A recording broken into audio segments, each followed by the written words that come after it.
Jangan lupa like, komen, dan subscribe channel YouTube TVRI Bengkulu dan nyalakan lonceng notifikasinya. Yeay, masih bersama Bunda dan teman-teman dari Sanggar Dongeng Erfam tentunya. Nah teman-teman, Bunda akan lanjut nih dongengnya tadi. Nah akhirnya Kebo Iwa pun makan terus di dalam sumur tersebut. Dan akhirnya Kebo Iwa menjadi apa lagi teman-teman?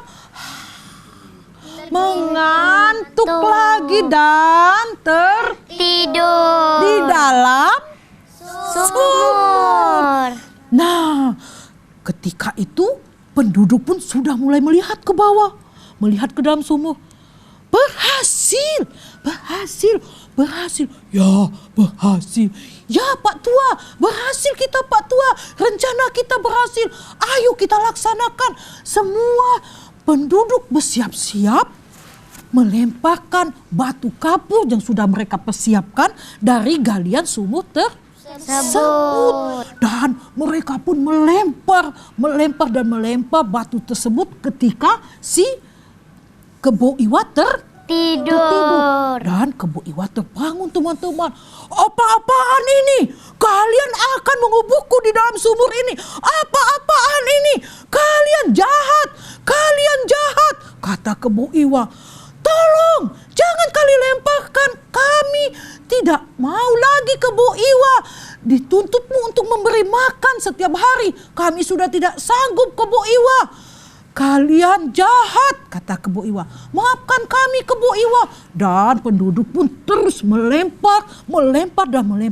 Sehingga sumur tersebut tertutup oleh batu kapur teman-teman.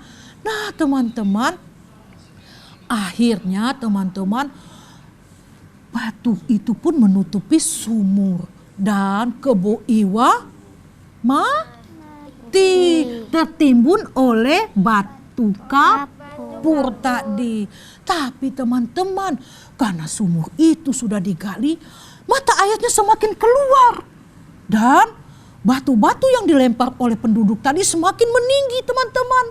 Dan akhirnya Kebo Iwa tertimbun oleh batu-batu kapur dan terendam oleh air yang semakin lama semakin deras. Dan akhirnya membuat sebuah danau.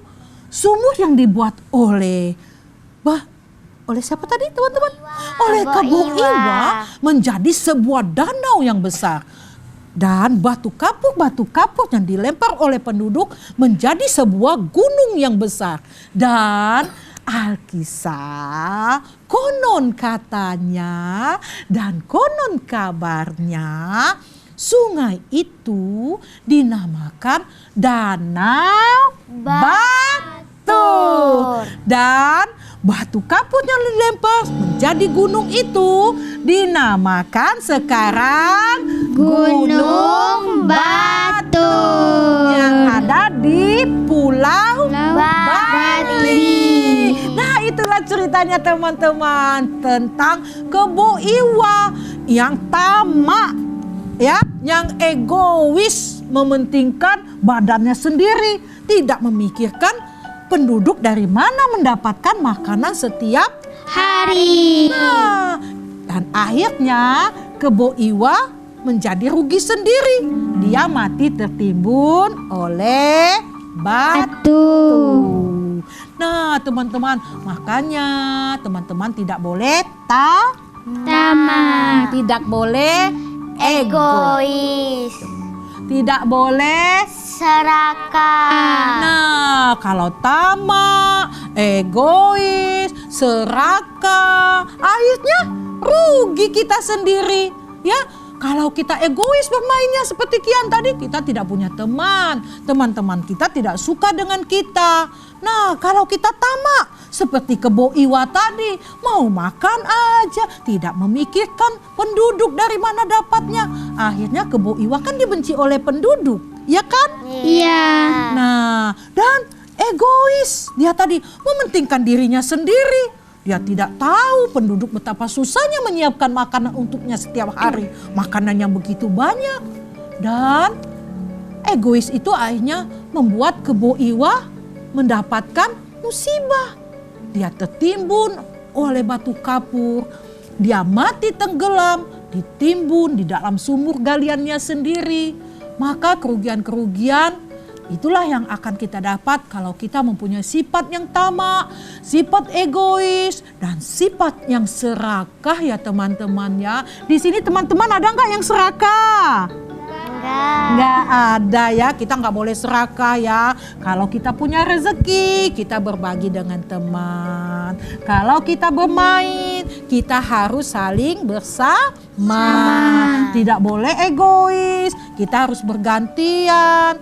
Tidak boleh kita rebutan ya teman-teman ya. Setuju tidak teman-teman? Setuju. Mau seperti Kebo Iwa nggak Nazla? Nggak mau seperti Kebo Iwa. Ada yang mau seperti Kebo Iwa? Enggak, Bunda. Badannya Besar. Nah teman-teman, jadi kita tidak boleh mempunyai sifat apa tadi?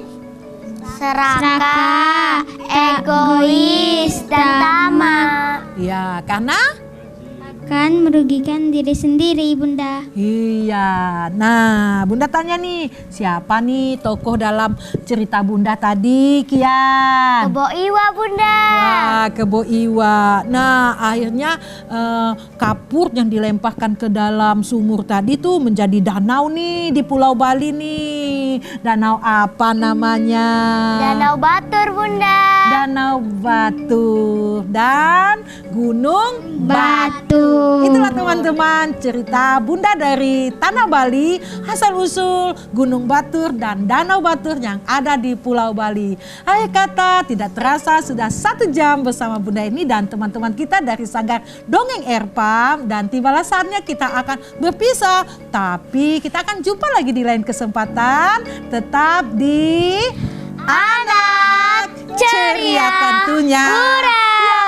Tentunya di acara Anak Ceria dan di TVRI kesayangan kita, TVRI Pemersatu Bangsa. Akhir kata Bunda ini mengucapkan wassalamualaikum warahmatullahi wabarakatuh. Sampai jumpa lagi. Ceria, hurra! Angkat tanganmu, satukan cita, melangkah bersama kita berkarya, meraih cita-cita bersama, membangun bangsa.